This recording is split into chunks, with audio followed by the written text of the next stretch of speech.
Қаңтардың алай-дүлей бораны ысқырып тұрғанына бүгін 3-ші күн. Қалаға қарай жүретін жол жоқ. Жабылып қалған деп ауыл адамдары да тым-тырыс отыр. Қорадағы малына қарап, бет қаратпайтын боранмен алысып, құдықтағы қатқан суды ерітіп, сонымен ақ күндер өтіп жатыр. Бұл күндері мектепте боранға байланысты жабық. Бала-шаға шулап үйде қамалып отыр. Боранды күні бала құтырады демекші, іштері әбден пысқан. Интернет желісі де ұстамайды. Үйдің опай-топайын шығарып барады. Сырттан кірген әкелерінен сескенбесе, қой дегенді тыңдайтын емес. Бір бұрышта терезеге үңіле қарап отырған Рабиға арасында балаларына айқайлап ұрсып қояды.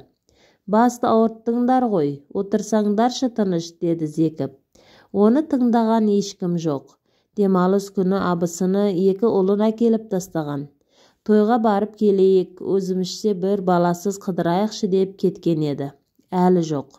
Өз баласы аздай, олар да қосылып, шулап жүр. Енесі бөлмесінен шығып, «Мыналар адамға тыныштық бермеді ғой, көзімді бір іліп алайын деп едім» деп сөйлеп жүр. Рабиға сағатқа қарап кешкі астың қамына кірісті. Қасына енесі келіп көмектесе бастады. «Апа, өзім-ақ тындырамын ғой, демала берсеңізші», деді. «Қайдағы демалған, мыналар миымды шағып жіберді. Наныңды жайып берейін, етіңді қуыра бер» деп ұнға қолын созды. Рабиғаға байқатпай қарап қояды. Келінінің жүзі сынық, көңілсіз, жаны ашып қасында жүр. Рабиға арбаға таңылған, өздігінен жүре алмайды. Отырғанына 5 жылдан асып қалды. Енесінен, күйеуінен қысылғанынан үйдегі жеңіл-желпі жұмыстарды атқарады. Газдың түбінде тұрып, ет қуырып, тамақ істегені, ыдыс жуғаны болмаса, бұл үйдің барлық шаруасы күйеуінің мойнында. Қонақ келетін кезде абысындары көмектеседі. Онда да сол енелерін сыйлап келетін болар. Атасы өмірден өткеніне 2 жылдан асып барады. Дастан екеуі қосылғанына 10 жылдан асты. 2 ұл, 1 қыздары бар. Рабиға мектепті бітірген жылы тракторға отырғызып алып қашқан. «Трактористтің әйелі боласың, қорықпа, аман болсам комбайнды да сатып аламын» деп май-май қолын шалбарына сүртіп, ыржия күлген Дастан келіншегін трактормен әкелгеніне түк намыстанбаған еді. Ауылда өскен мектеп күзетшісінің қызы Рабиға да қарсылық білдірмей қалған. Келгеннен үй тірлігін үйіріп алып кетті. Ерте тұрып, сиыр сауып, нан ашыту, қазан-қазан тамақ істеп, бітпейтін қонақ күту Рабиғаны қорқытқан жоқ. Енесі де шаруаға пысық адам, қашан болсын келінінің бір жағында жүретін. Дастаннан кейін қайын-інісі үйленіп, өздерінше бөлек кетті. Қайын-сіңлісі де тұрмысқа шықты. Бір тойдың артынан бір той, күнде жиын болса да Рабиға шаршамайтын. Енесі де мақтап, Құдайға шүкір, барлығы Рабиғамның арқасы. Әйтпесе мен барлығына қайдан үлгерейін деп отыратын. Бақытты күндер, дүниеге келіп жатқан балалардың қызығы, жалындаған жастық шақтың қызықты күндері аяқ астынан бір күнде үзілген еді. Тракторға лықа толтырып шөп тиеп алған Дастан өз жөнімен кетпей қасына Рабиғаны ертіп алады. «Мына шөпті қойшыға апарып тастайын, қайтар жолда жантастың үйіне кіріп шығамыз. Әсемді көргің келмейді ма?» дейді. Құрбысын көптен бері көрмеген Рабиға келісе кетеді. «Балаларды қайтеміз, кішкентай жылап қалады ғой» дегенге, «Апам бар ғой, бағып жүрген баласы, неге уайымдайсың?» дейді. Екеуі тракторға отырып алып, ауылдан шығып кетеді. 1 сағатқа жетер-жетпестен күн бұлттанып, арты жаңбырға ауысады. Лездемде жол балшыққа айланып, трактордың жүрісі баяулай береді. Қойшының үйіне жақындап қалған тұста биік жоталау жер болады. Өрге қарай жүрген трактор артқа тартып, жолдың балшығы езіліп, салмағы ауыр болды ма, бір жағына қарай қисайып, шөбімен қосыла аунап құлайды. Жай құламай артқа қарай жұлқи тартып төңкеріледі. Секір, секір деп Дастан Рабиғаны есікті аша итереді. Есі шыққан Рабиға сыртқа секіргенімен жерге оңбай құлап есінен танып қалады. Артынан секірген Дастан да бірден орнынан тұрып кете алмай жатып қалады. Жаңбыр болса себелеп әлі жауып тұр. Алыстан трактордың даусын естіп, күтіп тұрған болса керек, төбеден көтеріліп, көзге көріне қоймаған тракторды іздеп, қойшы жолға шығады. Бір жағына қисайып аударылған трактор сыртта жатқан Дастан мен Рабиғаны көріп көмекке келеді. Міне сол төңкерілген кезде Рабиға жерге дұрыс құламай, аяғы сынып ауруханада ұзақ жатып қалады. Дастан да біраз жарақат алғанымен ол тез тәуір болып тұрып кетеді. Рабиғаның оң аяқ сүйектері сынып ота жасалады. Сүйекті қатыру үшін темір салынып, оны бір жылда қайта алып, әбден жаны қиналады. Ота сәтсіз өтті ма, өзі әлсіз болды ма, аяғынан қайтып тұра алмай, екінші аяғы қоса ауырып, мүгедектер креслосында отырып қалады. Өзін кінәлі санаған Дастан әйелінің асты үстіне түсіп, қаратып, апармаған жері жоқ. Барлық жағдайын жасап, үйдің де бар тірлігін өз мойнына алған. Енесі де келініне жаны ашып, отырып тұруына көмектесіп, балаларына қарайласып, кішкентай қызы енді жүре бастаған, ауыртпалығын сездірмей барынша көмектеседі. Алғаш бірінші жылдары анасы да келіп көмектеседі. Айлап ауруханада қасында отырып, үйіне келіп жатып қызына қарайды. Біреудің үйінде қашанғы жатсын, өзінің де шалы, бала шағасы бар, кейіннен келмейтін болды. Арасында келіп хабарласып тұрады. Жылына бір рет ауруханаға келіп жатып, ем-дом алып тұратыны бар. Осылай арада 5 жылда өтіп кетті. Бұл күндері қыс айларында бөлме ішінде ары-бері арбасымен жүргені болмаса, өзін қамауда отырғандай сезінеді. Ауылдағы той-тумалақ жиындарға да баруды қойған. Барса елдің барлығы өзіне мүсіркеп қарайтын сияқты, көбіне Дастанды өзіні жібереді. Басында қипақтап, сенсіз жалғыз қалай барамын, бір түрлі ыңғайсыз екен деп сөйлейтін. Кейіннен үйреніп алды ма, бармасаң онда маған өкпелеме. Мен келгенше ішің пыспасын деп кете беретін болған. Жылына 1-2 рет ауруханаға барып жатқанда, алғаш жылдар артынан іздеп келіп тұратын. Сені сағындым, қашан қайтасың деп көңілін аулайтын. Кейіннен ол да жоқ. Таксиге салып жіберетін болды. Еті үйрене бастаған сияқты. Енді бір әдет тапқан. Кейде үйге қонбай қалатын болып жүр. Ондай түні Рабиға да ұйқы жоқ, таңға ояу жатады. Бірақ күйеуіне сөйлемейді. Іштен тынып үнсіз отырады. Бір кезде абысыны келді ғой әйтеуір. Үйдегілермен амандасып болған соң балаларына жиналыңдар, кетейік. Апаларыңның басын аштқан шығарсыңдар деді. Енесіне қарап күліп. Сонша қайда жүрсіңдер, 2 күн тойладыңдар ма, деді енесі. Апа, жол жоқ, әрең жеттік ауылға. Әй, бері жүрші деп келінін бөлмесіне кіргізіп алды. Не болды, апа? Мына Рабиға неше күннен бері көңілсіз, аузын ашып сөйлемейді. Не болғанын білмейсің бе? Қайдан білейін, сөйлеспедім деп иығын қиқаң еткізді. Қайда асығып барасың, шай ішіп отырсаңшы. Әңгіме айтып, көңілін аулап, маған сөйлемейді. Жақсы, қайнағам қайда? Ол қазір келіп қалар. Әлгі Жарқынбайдың қызы ауылға келіп бе еді? Иә, келген, қай күні көшеде көрген едім. Сорлы десеңші. Сол екен ғой деп екеуі бөлмеден шықты. Бүткіл үйді шулататын абысынның балалары екен. Олар кетісімен үйде тыныштық орнады.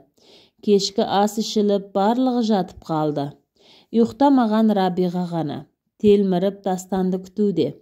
Ол бірақ түнімен келмеді. Ертеңінде Рабиға енесімен таңғы шайын ішіп отыр. Балалар әлі тұра қоймаған, мектеп жоқ болған соң асықпайды. Енесі орнынан тұра бергенде, апа, сізге айтар әңгімем бар деді. Ол не тағы дегендей келініне шоши қарады. Апа, мен кетемін, деді жай ғана. Кеткені нес? Қайда барасың? Апа, мені ештеңке білмейді, сезбейді дейсіз бе? Бұдан әрі шыдауға шамам жоқ. Кетемін. Қызым-ау, не айтып отырсың? Не болды тағы? Олай маған өтірік әңгіме айтпаңыз. Барлығын білесіз. Балаңыз бүгінде үйге келмеді. Түн ұйықтамай таңда атырдым. Маған титтейде жаныңыз ашса, маған рұқсат беріңіз, деді көзінен сорғалап аққан көз жасына ие бола алмай.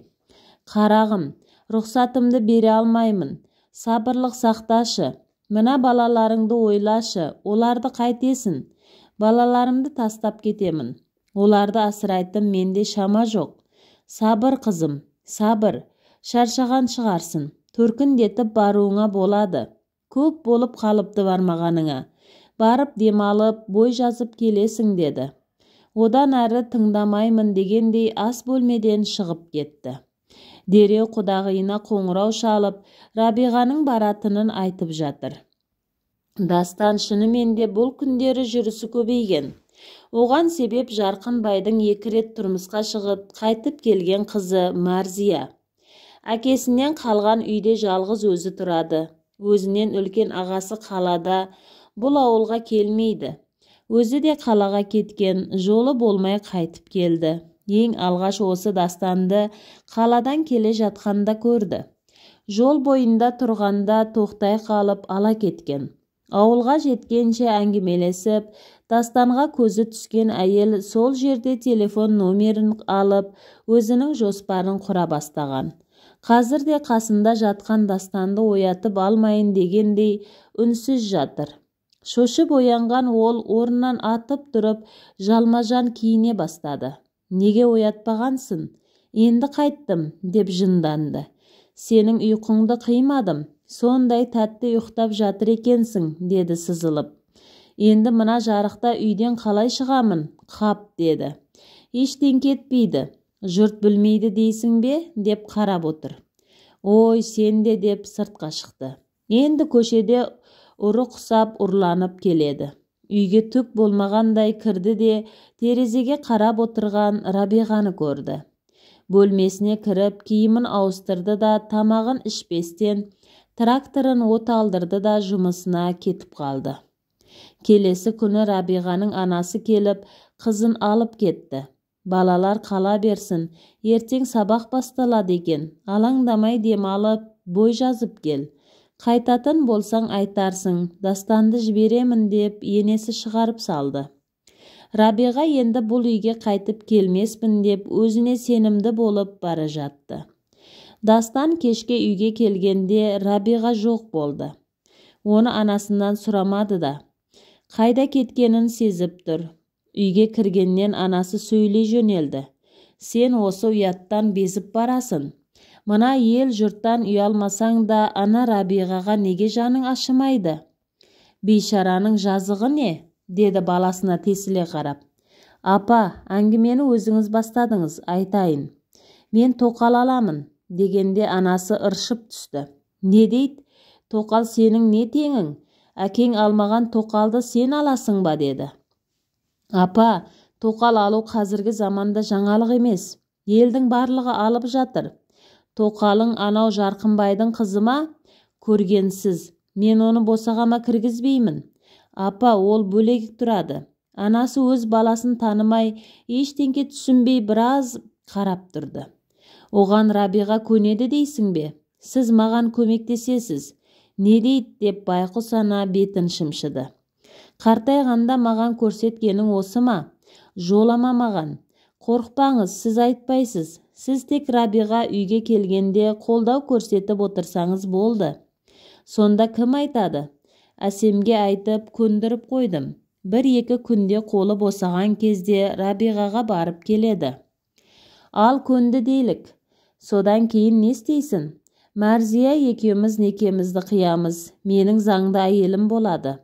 Үйге әкелуші болма. Босағамды аттатпаймын. Ой, тоба. Әй шал, мына балаңның қартайғанда маған көрсеткен қорлығын көрдің бе? деп қабырғада ілулі тұрған шалының суретіне қарап сөйлей бастады.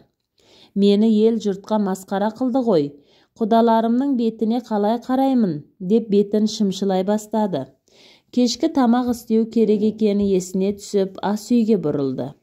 Тыңдайтын бала бар ма? Барлығын шешіп, тон пішіп қойған. Төркініне келіп, әке шешесінің қасында отырса да, Рабиғаның көңілі көтерілмеді. Анасы асты үстіне түсіп бәйек болып жүр. Бүгін не пісіріп берейін? Осылай отыра бересің бе?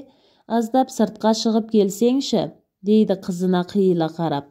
Сыртқа шыққанда елге қарайтын менде бет бар ма? Қалаға барып келейікші, дәрігерге қаралуым керек. Мына боранда қайда барамыз? Күн ашылсын кішкене, барсақ барайық, келесі күндері боран басылғандай болды. Түске таман үйге Әсем келді. Амандасып, қал жағдайды сұрасып болған соң, үйге қашан қайтасың деді. Мен енді қайтпаймын. Менің отбасылық өмірім осымен бітті. Ертең қалаға кетемін деді. Олай айтпа құрбым, қалада күніңді қалай көресің?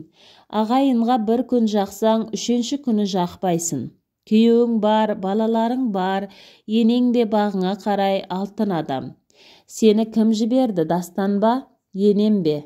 Деп еді Әсем төмен қарап, кібіртіктеп барып, не ғой, Дастаның саған айтқан сәлемі бар деді міңгірлеп.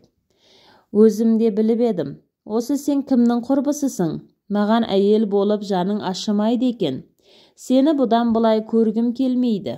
Мені іздеп келме, деді қатқыл даусымен. Рабиға, кешірші мені. Енді қайтемін. Екеуіңнің ортаңда өлетін болдым. Кешірші, деді құрбысына қиыла қарап. Не дейді Дастан? Не ғой, Рабиға, Дастан тоқал аламын дейді, деп тоқтап қалды. Рабиғаның түрі бұзылып, сұрланып кетті. Көзінен аққан тамшылар төгіліп жатты. Екі қолын қысып, ернін тістеніп алған, денесі дірілдеп отыр. Оны көрген Әсемнің есі шықты. Сен рұқсат берсең әрине, өзінің батылы бармай мені жіберді. Сенен рұқсат сұрап жатыр, деп отырып қалды.